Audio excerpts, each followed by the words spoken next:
Thank you for that. The debate, meantime, over the downtown arena is turning into a battle at City Hall now. It could come to a head Thursday. News 4 has been the first to bring you the story on the back and forth drama between the mayor, the Spurs, and City Council. As News 4 was the first to report, the Spurs and the city finalized a term sheet for a new downtown arena after working through the weekend. Then, as we were the first to report, the mayor announced she'll try to delay the term sheet by calling for a vote on Thursday. She wants to block any further progress until an independent economic study is done. And then today, we were the first to tell you about a counter resolution. Some council members now plan to put the term sheet to a vote come Thursday. That brings us to this afternoon, where less than an hour ago, Mayor Jones held a news conference at City Hall.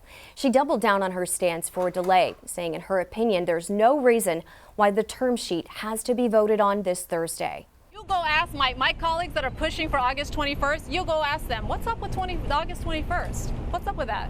They don't have an answer. They don't have an answer. There is nothing driving August 21st. That is not a deadline by anybody's standards. It's not. The mayor says the city has the time to wait for an independent economic review and for each city council district to have 2 public meetings once that review is complete. Now, all of this sets the stage for what could be an explosive council meeting this week. And we're getting our first look at what the agreement could look like between the city and the Spurs. The News 4 I-Team's Jordan Elder joins us with the new details. We've shown you these funding models before, but a new term sheet is laying out more specifics of how the city of San Antonio could contribute to a potential downtown Spurs arena. Like we've told you before, the Spurs organization is committing to $500 million for the project and then any overrun if things go over budget. According to that new term sheet, the city could throw in $489 million or 38% of the total arena cost, whichever ends up being less. As for Bexar County, they are committing to a maximum $311 million, and that all depends on their venue tax. So a closer look at what this is going to mean for the city.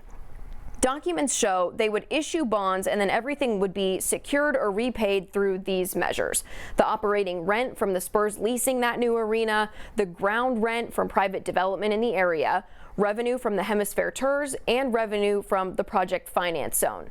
City officials stressed again today that none of this comes from your tax dollars.